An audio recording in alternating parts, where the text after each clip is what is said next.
Приветствую вас, дорогие друзья! Меня зовут Татьяна, и вы на канале Crochet Evolution.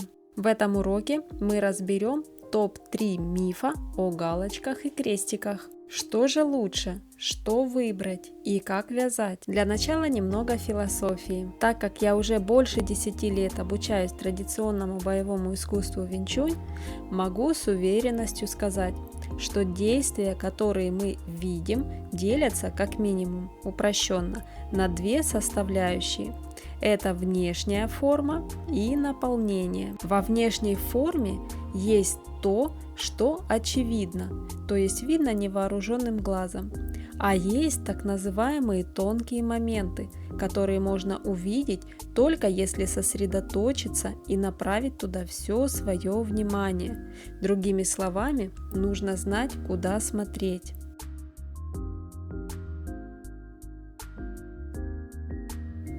И в этом видео речь пойдет именно о таких тонких моментах, чтобы вы по фотоигрушке в PDF-схеме, например, или следуя видеоурокам, сразу могли понять, как вам вязать, обратив внимание не только на захват нити, но и как мастер вытягивает петли. И именно это знание поможет вам избежать многих ошибок и получить классный результат. Чем отличается мастер от новичка? Почему принято считать, что галочки для новичков, а крестики для профи? Мастер отличается безусловно опытом, навыками и качествами, которые он выработал в процессе делания. Есть много разных мифов, общепринятых стереотипов и в вязании в том числе. Мы будем их постепенно разбирать в наших уроках, двигаясь от простого к сложному. А в этот раз рассмотрим топ-3 мифа о методах вязания галочками V-форма и крестиками X-форма. Первый миф. Галочки равно всегда дырявое полотно. Но на деле дырявое полотно зависит не столько от метода вязания, сколько от размера крючка. То есть, если плотность вязания слабая, нужно просто взять крючок меньшего размера. Вот два примера. Эти шарики связаны из одной и той же пряжи Yarn Art Baby, но первый связан крючком номер 3 мм, второй связан крючком 2,5 мм. Видите разницу? Второй вариант очевидно плотнее. Вывод. Крючок меньшего размера делает полотно более плотным. Следовательно, если вы вяжете и расстраиваетесь, что ваша игрушка получается, скажем так, слишком дырявой, просто возьмите крючок меньшего размера, и результат вас обязательно порадует. Миф номер 2. Что при вязании именно методом галочки по спирали получается очень сильный перекос. На деле же степень перекоса зависит не столько от самого метода вязания, сколько от того, как вы вытягиваете петли. Сейчас аллегория в пример. Вы наверняка слышали выражение, что в лесу человек теряется и ходит по кругу, потому что его как бы леший водит. На самом деле просто у него шаг одной ногой длиннее, а второй короче. И получается, что человек идет не по прямой линии, а по дуге. Так и в вязании по спирали это ярко выражено. Если вы все время перетягиваете петли в одну сторону, то и само полотно начинает сильно косить.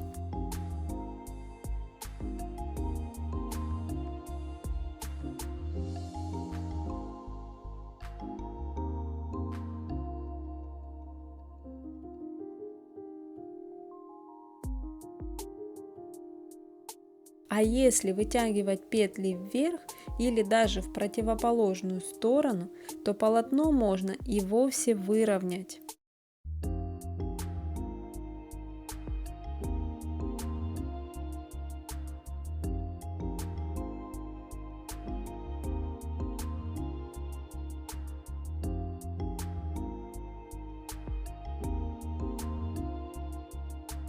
Безусловно, при вязании методом галочки скос немного больше, чем при вязании крестиками. Это из-за расположения самих столбиков. Обратите внимание, как в полотне расположены галочки. Видите, они как кирпичики в шахматном порядке.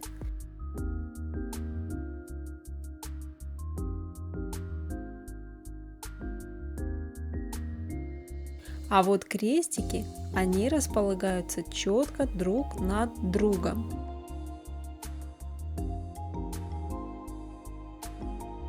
Видите? Но повторюсь, если вы будете перетягивать петли в сторону, то при любом методе будет перекос. Вывод.